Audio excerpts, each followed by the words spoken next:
We're about 4 weeks away from Election Day. This morning, we focus on the issue of abortion. The fires first stoked earlier this year with the leaking of the Supreme Court decision overturning Roe v. Wade as a right.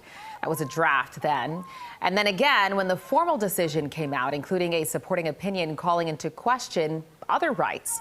We want to turn it now to how it will impact November's election. Grace Panetta, politics reporter at the 19th, joins us now with more on that. Good morning to you, Grace. Thanks for joining us.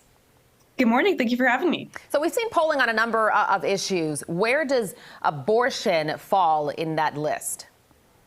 So abortion is an issue that's notoriously difficult to poll and get people's beliefs on. But one thing we do know is that the kind of abortion bans going into effect at the state level are incredibly unpopular. The overturning of Roe v. Wade remains incredibly unpopular by the Supreme Court. So this has given Democrats an issue to really hammer on in the lead up to these midterms. You know, it's interesting because you have other competing issues, the economy, inflation that continue to grab people's attention.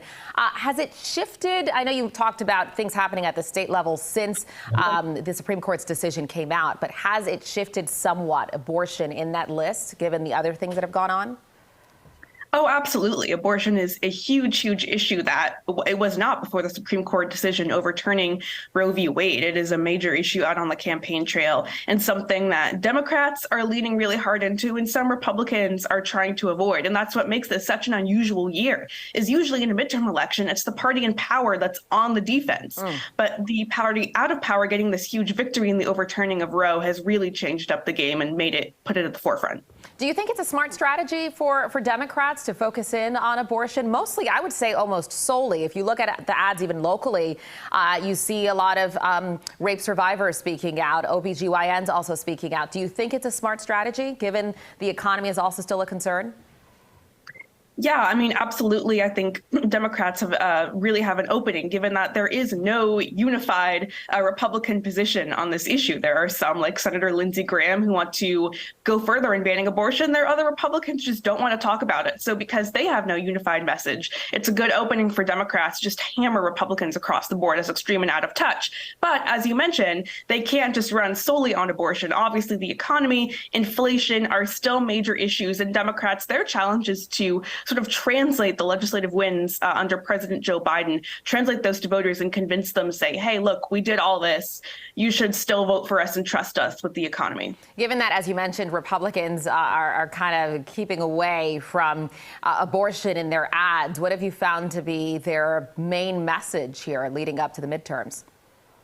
Their main message is really inflation and the economy, and really hammering the Biden administration over the high cost of living, which is a huge issue affecting virtually every American. One thing that was interesting that was noted in an Axios newsletter this morning is that Biden himself is not really a big topic in ads on either sides. But on the Republicans, it's economy and increasingly crime, a lot of new Republican ads leaning into crime.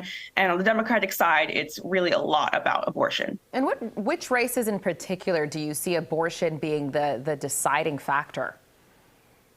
Well, thinking about Virginia, I think Representative Abigail Spanberger and Representative Elaine Luria are two Democrats facing very competitive re-elections. Abigail Spanberger's Republican opponent, Yesli Vega, has made some controversial comments about the issue. And so especially in places like Virginia, where there are a lot of suburban college-educated voters who really care about this issue, that's where abortion could really play a large role. And in places where it's been under attack as well. All right. Anything you would look out for in particular in these next 4 weeks?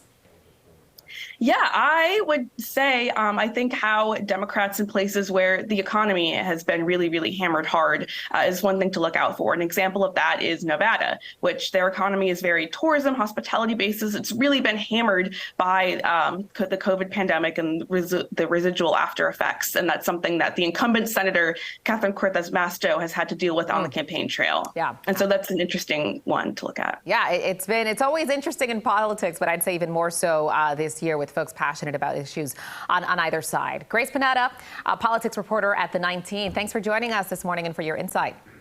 Thank you for having me.